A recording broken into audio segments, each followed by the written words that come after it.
Starting with Gamboa Sosa.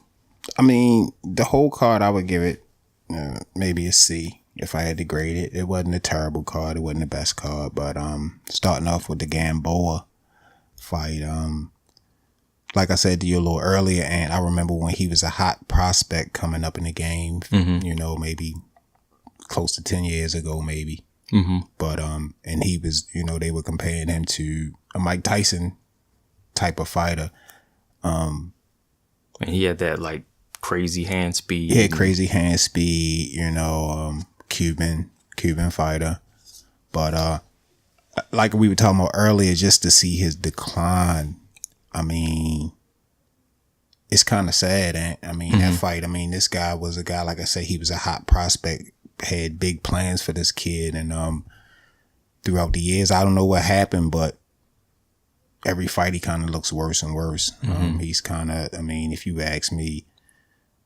It really started with the Crawford fight, didn't it? You know, his I think it was a fight before that because he was getting dropped. He was getting dropped in fights, you know, before that. You know what I mean? He was, but it always seemed like he would try to, you know, he would hustle back. He would, but what I think it was that he was getting dropped in that. He was taking too much punishment. And when you stepped up to a guy like Crawford and, you know, the competition kept getting better. It wasn't going down. True. Yeah. And you can't take too many shots from a guy like Crawford. Yeah. That's like you said, it's like the chin kind of chips away each knockdown. They say it makes it easier to do it again. So I mean, just being, you know, not having that solid defense and getting caught and dropped, and the competition stepping up.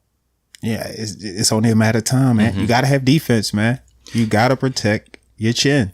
And that's the thing. It's like since he's kind of lost the speed, it's kind of like his fundamentals aren't there. Yeah. Because at times in this fight, even though he edged it out, I don't know, I had him losing the fight. Actually, it was another crazy decision. You know, yeah, it was just controversial, man. I mean, because I had Sosa winning the fight because I felt Sosa was more consistent with the work, and you know, Gamboa, he did a lot of holding. Yeah, and it seemed like at times, like every time, you know, Sosa would try to come in, it was like he didn't know what to do. Right. He didn't have no type of inside game. And that was a perfect example of a fighter with no inside game, because there were so many times he just kept holding. The referee was like, you got to let him go, man. I'm going to take a point. And he took a point. I was about to say, not to mention the knockdown and the point deduction from Gamboa. Yeah. And he still pulled out this fight. Yeah, he lost like 2 points. And, you know, I had him winning like up to like round 6. But yeah, when he got dropped and lost the point, I was kind of like, man, you about to lose. You're going to need a knockout, you know. Yeah. But that's and looking at Sosa after the Lomachenko fight, I have to say that Sosa still looks better. Yeah. You know, in defeat, he still looked better. Because Gamboa, he just wasn't showing nothing. I mean, from here, they gave him this decision.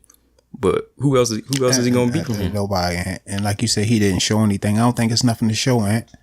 Like I always say, right now, the game is full of young lions. You know, they're getting bigger, stronger, faster. Skill sets are getting Imagine better. Throwing him in there with like Tevin Farmer or somebody like Tank. It's not going to be a good look. You know what I mean? But, you know, all that's to say that boxing it's a very, very tough sport. And I mean, Gamboa, I'm not saying he did anything wrong in his career. It's just, I think in a lot of inactivity. Yeah, might have played some factors. But the thing is, you got a small window in boxing. Everybody's not going to be a Floyd Mayweather to span decades in the game. It's just not that type of sport. You know what I mean? You have to be the best of the best at all times. Span over decades in the sport. I mean, it just can happen that way. You know.